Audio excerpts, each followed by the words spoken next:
Hello everyone, welcome back to another video. This video is all about Australia visitor visa. इसमें particular हम question लेंगे जो बहुत से एप्लीकेंट होते हैं। जब अब फैमिली स्पॉन्सर स्ट्रीम की हम बात करते हैं ना, जब फैमिली स्पॉन्सर स्ट्रीम में क्या होता है कि आपको पता है कि वीजा जो है ऑलमोस्ट जो है 70-80% तक सक्सेस रेट रहती है। ये सक्सेस रेट ज्यादा था, आज की डेट में कम है, 70% के आसपास है।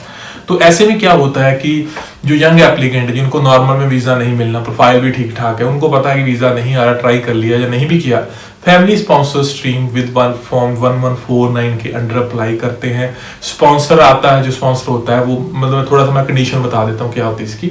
आपका रियल ब्रदर सिस्टर जो है वही आपको इनवाइट कर सकता है फैमिली स्पॉन्सर स्ट्रीम के अंदर। आप इसको बाउंड वाला वीजा भी कई बार बोल देते हैं ना कि बाउंड बनना पड़ता है, बना नहीं पड़ता, अगर वो मांगेंगे तो आपको फिल आउट करनी पड़ती है ये चीजें, अदरवाइज नहीं।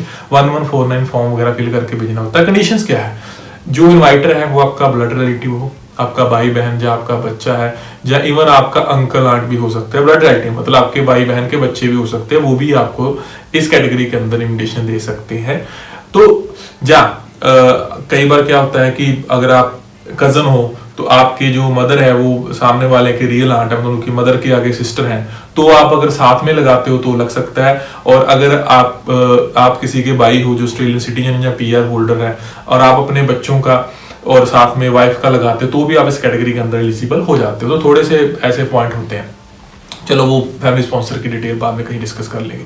तो इस कैटेगरी के अंदर वीजा जब आप लगाते हो तो वीजा आ जाता है with condition that is 8503, which means कि आपको हर हाल में वापस जाना पड़ेगा 3 मंथ से पहले। जो आपको एंट्री है, सिंगल यूज एंट्री वाला वीजा होता है तो जाना पड़ेगा। बहुत से लोग हैं अब और कोई पाथवे नहीं है तो 3 महीने रहते हैं, 3 महीने रहने के बाद वापस आ जाते हैं, फिर 2-3 महीने बाद सोचते हैं जी रीट्राई करते हैं अब नॉर्मल वीजा। क्यों? क्योंकि मेरी तो ट्रैवल हिस्ट्री बन चुकी है ऑलरेडी, अब तो मुझे वीजा मिल ही जाएगा। आप यहाँ पे गलत हो। जी हाँ, फैमिली स्पॉन्सर स्ट्रीम पे ट्रैवल करने का मतलब ये नहीं है कि नेक्स्ट नॉर्मल टाइम में भी आपको तो वीजा मिल ही जाएगा, आराम से मिल जाएगा। वीजे मिलते हैं लेकिन इजी नहीं मिलते। अगर आप थोड़ा सा कॉन्शियस होके प्रॉपर प्लान के साथ चलते हो तो ही इजी मिलते हैं। होता क्या है, बहुत से मेरे पास एग्जांपल है जो लोगों के साथ होता है। बंदा जब ऑस्ट्रेलिया में यहाँ आता है, 3 महीने रह लेता है ना, तो वो वापस इंडिया जाने के बाद जल्दी से वापस आना चाहता है। जी मैंने अब देख ली कंट्री, मुझे समझ में आ गई, बड़ा अच्छा है, भाई बहन तो काम पे जाते हैं, अच्छे पैसे कमा रहे हैं, मैं लेट हो रहा हूँ, फटाफट से इंडिया जाता हूँ, 1-2 महीने वेट करता हूँ, फाइल लगाता हूँ, नॉर्मल वीजा आएगा, आके स्टडी में कन्वर्ट कर लेंगे। यहीं पे आप गलती कर जाते हो, क्योंकि देखिए आपने वीजा लिया कि मैं अपने भाई बहन के पास जा रहा हूँ, किसी का बर्थडे सेलिब्रेट करने जा रहा हूँ, कोई फैमिली फंक्शन उसके लिए जा रहा हूँ, क्वालिटी टाइम स्पेंड करने के लिए जा रहा हूँ, जो कि आपने 1 से 3 महीने रह के, बहुत से ये भी गलती करते हैं कि 3-3 महीने पूरा ही रह जाते हैं, जबकि ट्रैवल प्लान था 15-20 दिन रहना है, तो पूरे 3 महीने मैंने रह लिया, ठीक है, फिर आप वापस इंडिया पे चले गए। उसके बाद क्या किया, 2-3 महीने बाद लगाया, अब आपके पास क्या पर्पज है? आप अगर फिर से लिख रहे हो जी मैं तो क्वालिटी टाइम के लिए जा रहा हूं, तो पहले क्या किया 2-3 महीने, ठीक है। कुछ के वीजे आते हैं, ज्यादातर ये पर्पज विजिट जो बनता नहीं है। कई बार होता है कि जल्दी जल्दी किसी का बर्थडे आ रहा है तो वो लगा लेते हैं। एक्सेप्शनल केस हो सकते हैं जब प्रोफाइल बहुत अच्छा सॉलिड है, बट मेरी रिकमेंडेशन क्या है, उसी पे आते हैं सीधा। देखिए मिनिमम मैं कहूंगा कि 6 मंथ का पेशेंस तो आपको रखना ही चाहिए। जब आपने लास्ट ट्रैवल किया था 6 महीने कुछ ना करे, 6 महीने प्रोफाइल पे काम करे। ये माइंड में रखे कि फैमिली स्पॉन्सर पे ट्रैवल करने का मतलब ये नहीं कि अगला वीजा मिलेगा, अगला वीजा फिर से प्रोफाइल असेसमेंट के ऊपर मिलेगा, और उसके लिए प्रोफाइल पे काम करो कि कहीं सैलरी कम ज्यादा है, सैलरी अकाउंट में नहीं आ रही, प्रॉपर जॉब के डॉक्यूमेंट। क्योंकि जो फैमिली स्पॉन्सर में था ना, लोगों का एक बस जॉब लेटर लगा के भी लोगों के वीजे आ जाते हैं, लेकिन जब नॉर्मल लगाओगे ना तो स्टोरी बिल्कुल ऑपोजिट हो जाती है। Proper document, proper ITR, proper salary account statement, proper NOC, proper leave letter सब लगाना पड़ता है, फिर जाके चांसेस होते हैं। तो इस केसेस में ये एग्जांपल मैं पेरेंट्स के लिए नहीं दे रहा, ये एग्जांपल सिर्फ मैं यंगस्टर एप्लीकेंट के लिए बता रहा हूँ, क्योंकि उन्हीं के प्लान ऐसे होते हैं। तो आप 6 महीने कुछ मत करो, अपने प्रोफाइल पे काम करो, 6 महीने के बाद अप्लाई करो मिनिमम, वो भी 2-2.5 महीने बाद का ट्रैवल प्लान लिख के। तो मतलब आपकी लास्ट विजिट में और अगली विजिट में 8-10 महीने का डिफरेंस आ जाएगा, जो कि ज्यादा बेटर है।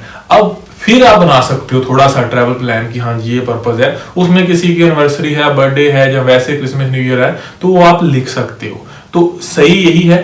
वैसे तो क्या होना चाहिए कि आपको 8-10 महीने वेट करना चाहिए, फिर ट्रैवल प्लान बनाना चाहिए, ताकि लास्ट विजिट में कम से कम 10 से 12 महीने का गैप आ जाए। क्योंकि जो जेन्युइन ट्रैवलर होता है ना, ये बात बाकियों को नहीं समझ में आएगी, जो जेन्युइन ट्रैवलर उसी को समझ में आएगी कि आप एक बार ऑस्ट्रेलिया का ट्रैवल कर लेते हो, ठीक है, आपको पता है कि आपका 1-1.5 लाख तो लग ही गया, तो अगर कोई जेन्युइन ट्रैवलर जो सिर्फ घूमने के लिए गया था, मिलने के लिए गया था भाई बहन को, वो इतनी जल्दी ट्रैवल नहीं करेगा क्विक।